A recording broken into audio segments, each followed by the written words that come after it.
I published my first paper in Poultry Science in 1955. I would say I probably have over 300 papers in Poultry Science. You got to be stubborn and you got to be arrogant. The whole pace was so much slower and you had time to think. You just had more time to reflect.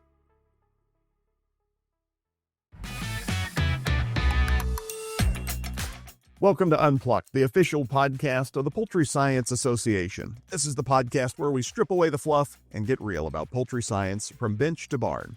I'm your host, Andy Vance, Executive Director of the Poultry Science Association. In this week's episode, Past, Present, and Publish, we're going to talk about the story of poultry science, our flagship journal, with Dr. Paul Siegel. Dr. Siegel is a university distinguished professor and active professor emeritus at Virginia Tech. He joined the faculty at Tech in 1957 when it was still known as the Virginia Polytechnic Institute.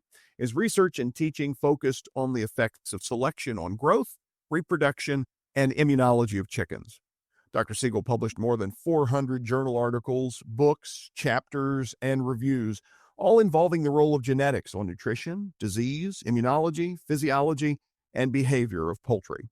Because of his immense contributions to the industry, he was inducted into the American Poultry Industry Hall of Fame in 2010. Dr. Siegel is a past president of the Poultry Science Association and served as editor-in-chief of Poultry Science from 2002 to 2004. For his many contributions to the field, he was named a fellow of the society as well. Dr. Siegel, it's a treat to talk with you, and I appreciate you coming on to share some of your experience. You have a long history with PSA, and we're going to focus in specifically on the journal. How did you first get involved with PSA and poultry science? I grew up on a chicken farm. There was never any doubt in my mind that I was going to be a poultry scientist. I went off to the University of Connecticut as a 4-H kid. I came home, and my folks said to me, "How was the thing?" And I said, "I met Walter Collins and I want to be a poultry geneticist." This was before DNA. They said, "Well, what does it involve?" I said, "All I have to do is get a PhD." And the die was cast, and I'm just got a bachelor's in poultry, PhD in genetics, had one job interview. I was here at Virginia Tech. I did research. I didn't have a lot of vision. My first paper in poultry science was on cold stress. So today everything's on heat stress. So I wasn't really very clever. Well, the question that raises in my mind, Dr. Siegel, is when you were publishing that first article, what was the landscape of research publishing like in the mid-50s there when you were first getting ready to publish? What did that look like for you as a graduate student? The aspect was you wrote papers. If you went to the meetings, you sat and kept quiet. You didn't give a paper, but you wrote. And that was how you were going to communicate, because that was the way of communicating among scientists. Poultry science, when the journal first started, it was a way in which the scientists, the United States and Canada, communicated when they published their research. And you had maybe two. It was a big deal if you had 3 authors. Today you have a half a dozen authors on a paper, but it was a form of communication that we didn't have email, we didn't have anything. And so you published and you would correspond back and forth. And it was a paper vehicle so that people could know what you were doing. As it developed over the years, by the time I became editor, I remember my farewell talk as editor was, we'd better get into electric communications because too many papers are coming from abroad. And if the journal is to survive, we have to become an international journal. Yeah. Paul, when you talk about those kind of days in your editorial career, then, and I want to come to that in a minute, a lot of change that you've seen, obviously, over 70 years of publishing and being in an editor role and as a reviewer and all of that with the journal. But I want to go back to those pre-digital days. Let's say, for example, you're one of the most prolific authors in the history of our journal. Kind of trace the development of that in the pivotal moments in your mind that really through publishing and research changed our community, our discipline of poultry science, and the journal's role in that over that period of time? There wasn't pressure to publish or perish.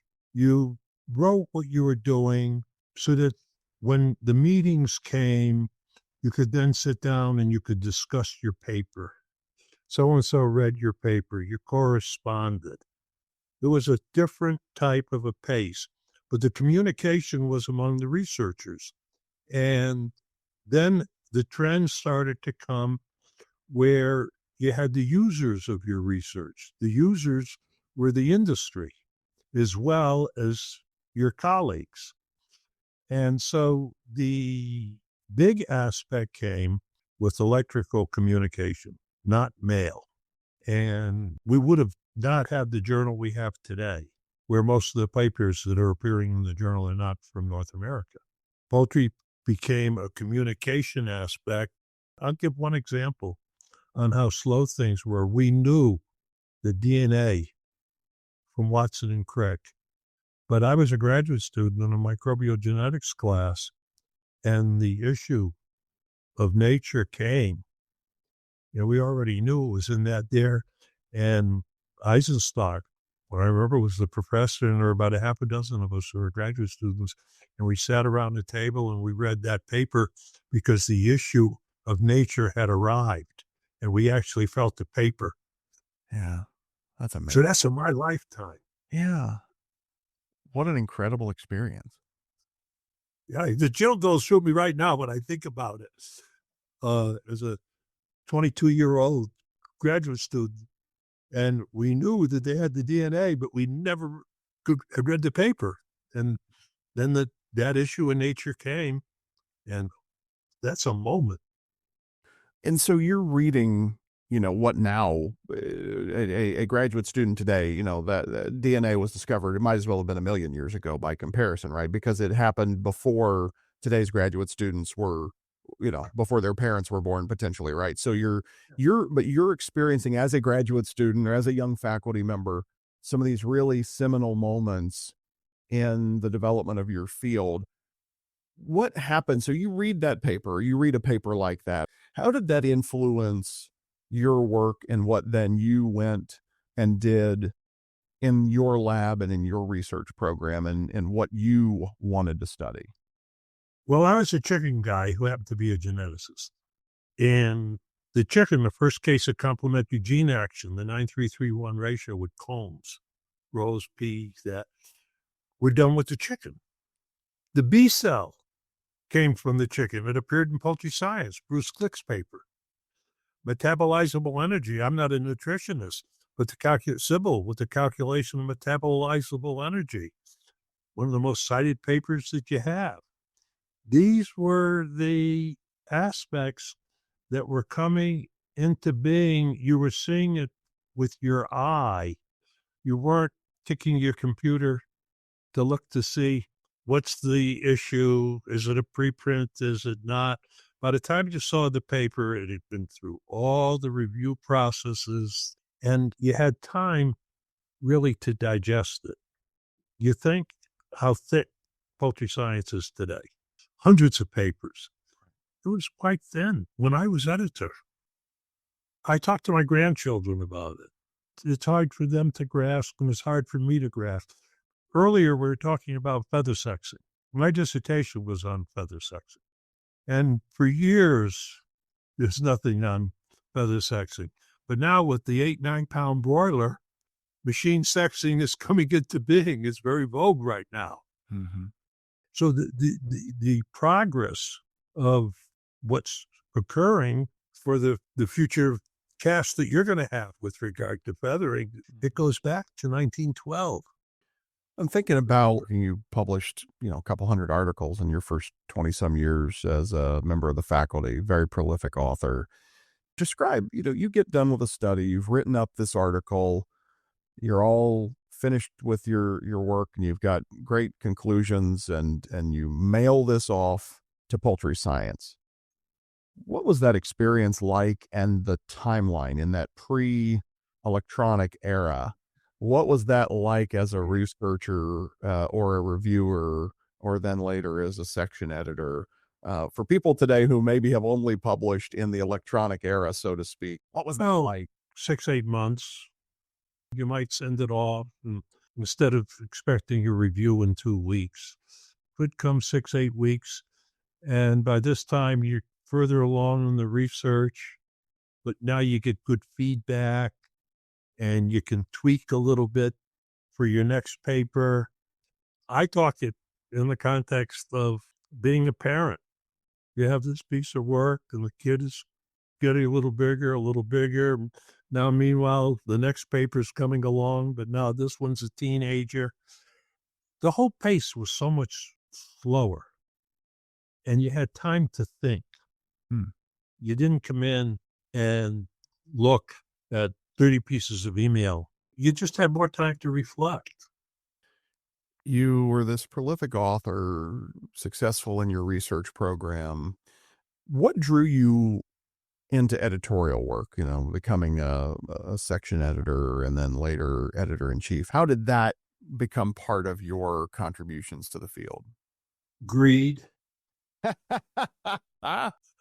If you're an editor, you know months before the trends that are going on. You're a parasite. It's part of being ahead of the game.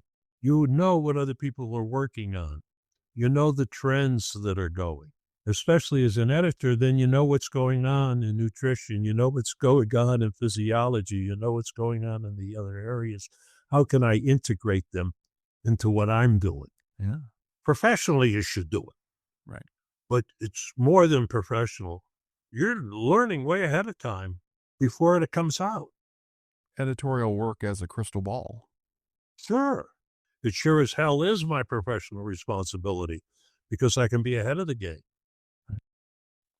You get involved, I'm assuming section editor in the genetics section, and then somebody says to you, Paul, I think you'd make a great editor in chief. What was that conversation like? How did you move into first chair?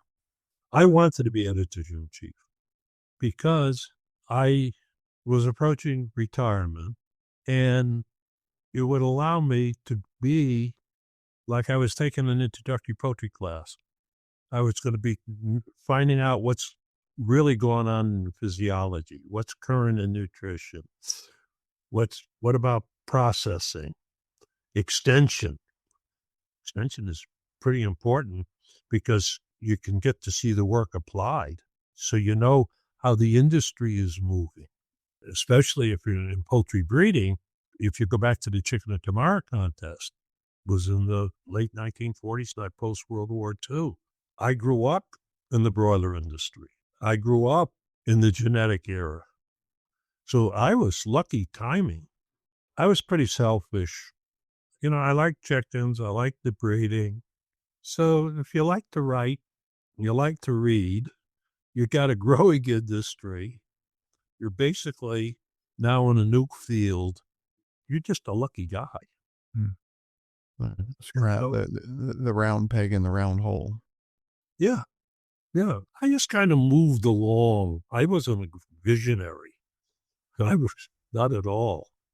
Was I a visionary? I could see what my result is, what the next step should be. And at MC, I did selection. I had these lines that I can trace back the pedigrees, 67 generations, and we've published. The established people that were doing poultry genetics, Lerner in California, Hutt and Cole with Cornell, they were all working with layers. I happened to be working with broilers. Mm-hmm. I had a short generation interval. They had a short generation interval compared to the cattle people and the pig people and that. If I was a cattle breeder, I wouldn't have 67 generations. I'd be around 15 generations. I grew up breeding beef cattle. I marvel at the rate of genetic progress that we can make in the chicken space and the broiler space in particular by comparison. Yes. I always say I was really, Andy, a very lucky guy. Excellent teachers. That's why I always taught. And I had graduate students, and I was very choosy. So I didn't have a lot of them, but boy, they were good. If you were to ask me what my greatest contribution was, it'd be my students, because they kept the research going. and they were bright. They came from all over, and it didn't make any difference if they're males, females, Canadians, West Coast, Southerners.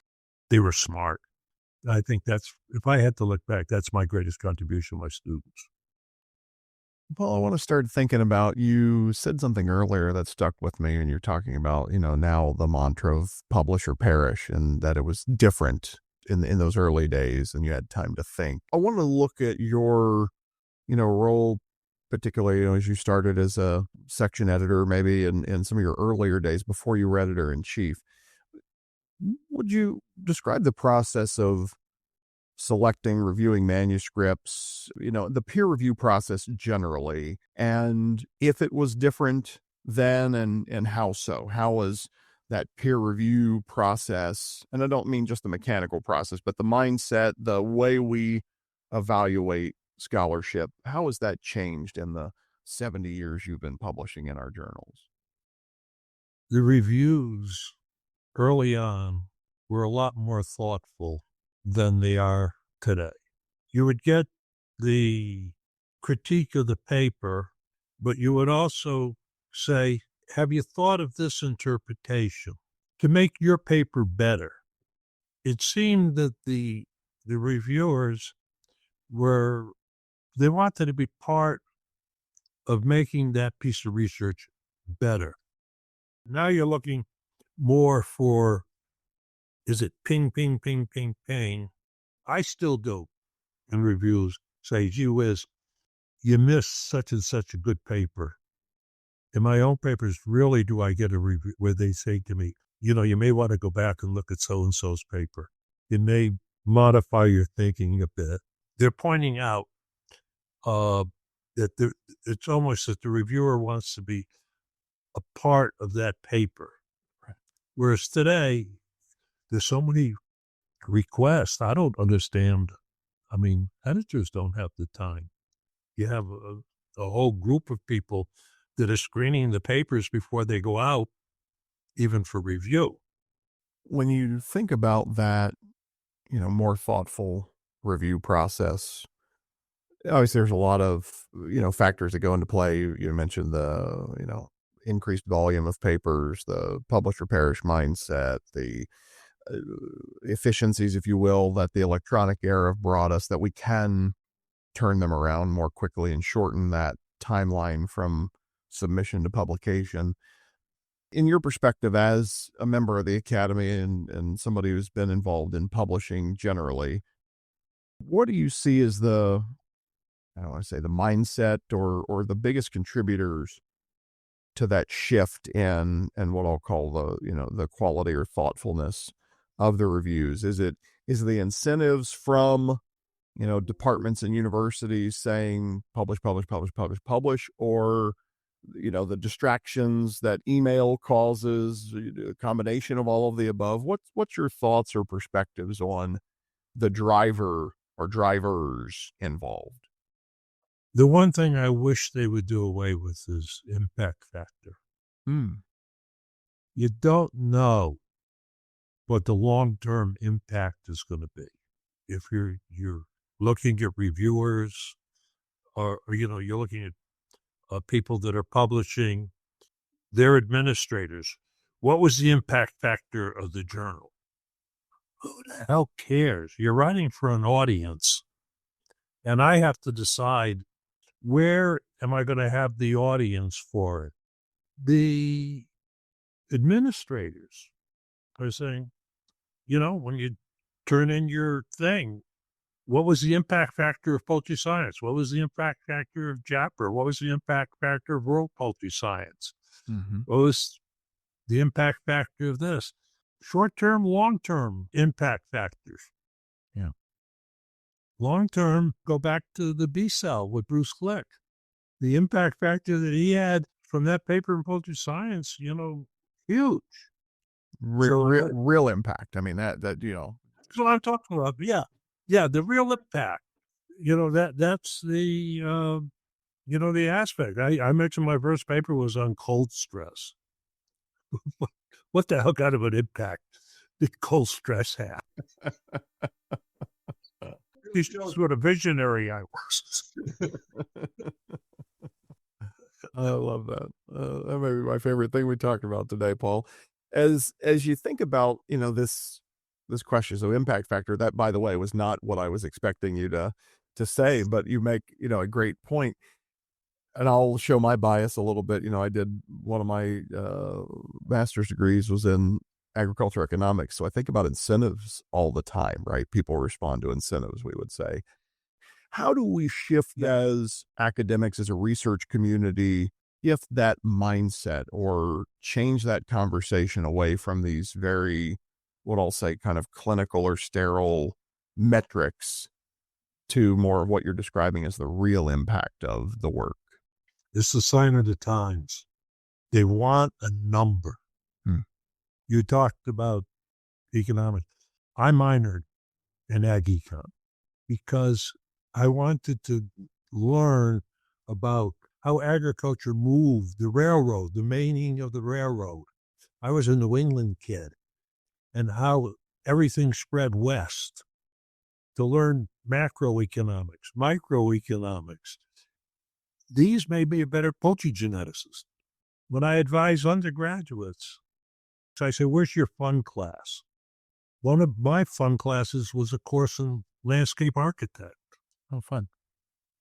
As I traveled abroad in that, it was interesting. It made me a better scientist. Do you find, are we more narrow in our thinking today, I guess, or has specialization, if you will, caused us to lose some of that broader, what I want to say, maybe interdisciplinary mindset, interplay of economics? We could be talking about, nutrition and genetics and how they influence one another and so on and so forth. Do you find that whether it's graduate students or junior faculty members or whomever, are they thinking broad enough today compared to, when you joined faculty in the late 50s? They don't have the luxury of the time. Hmm. Because I have great-grandchildren.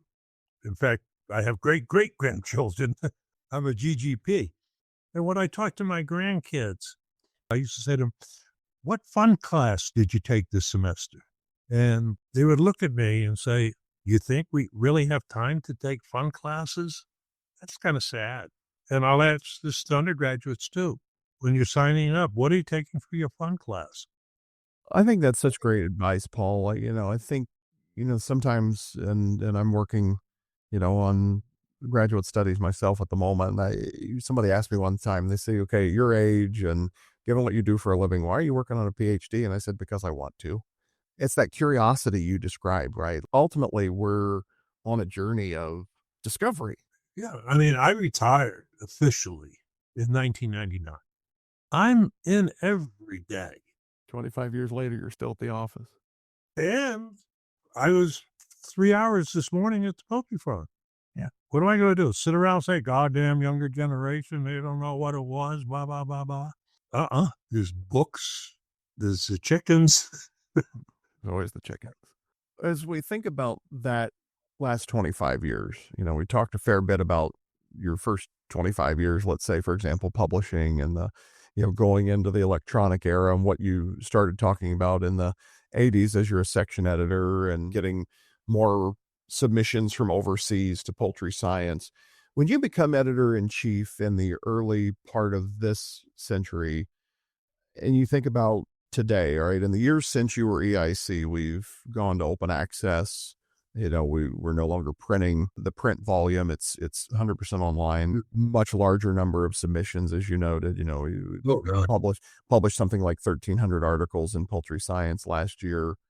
So from your perspective, how has the open access movement changed the reach or the impact of poultry research generally? What's that look like from your perspective? At one time, early on, it was the producers and the users were paying for it. Today, every journal has page fees. The producers are paying for the publications, not the users. It used to be shared. Yeah. The business model has changed almost entirely. The whole business model. That's right. The whole business model has changed. Do you think that I'm thinking of the pros and cons. I guess this is back to my economist hat for a minute, but thinking about the trade-offs there, let's call it that way, the trade-offs of who foots the bill for access to the research, let's call it. Has open access, has it made the scholarship more accessible to more people by not having it behind the paywall, so to speak, or not having it limited to only the subscribers? Is there a societal good, in other words, that we've brought to the table as part of that transition? Oh, yeah, yeah. No, there's a huge societal good. I don't think there's any question on that. But we have to look at it in the context of the good for overall society, which I think is great, versus the ones that are the parasites. In other words, I can take the stuff, I can do this, I can do that with it, rather than the overall benefit of society. So I think by making the science open is very, very important for society as a whole, because now your research is global. Before, it wasn't global. You can't really calculate how important it is. Dr. Siegel, as we wrap up our time together, with your great depth of perspective on the journal and some of the challenges we've been just discussing about academic publishing generally, if you were stepping back into the role of editor-in-chief today, what would be your biggest priority for a journal like Poultry Science? A higher rejection rate. And when I say rejection, just within the last few months, I've reviewed a couple of papers, a little more than a couple. It's more of the same. They tweak the thing a little bit different. Aspect is what really is new, other than that you tried it on another stock. I don't know if I'm making myself clear on that. You are, and it's something we discuss a lot between the editorial team and PSA's board and so on. That very issue that you're describing, it is a topic of conversation. So my question for you, what's the advice you would give them, that next generation of researchers, about how to be a more impactful researcher and author and not get into that trap of, well, I'm just going to tweak this study Paul did 10 years ago and put my spin on it? I would tell them fads come and fads go. And do you want to chase a fad, or do you want to build a solid foundation? And if you're going to chase fads, 5 years down the road, you're going to be washed up, because you're going to be looking for the next fad. Short-term gain rather than long-term benefit. Yeah. Are you in it for the long run or not?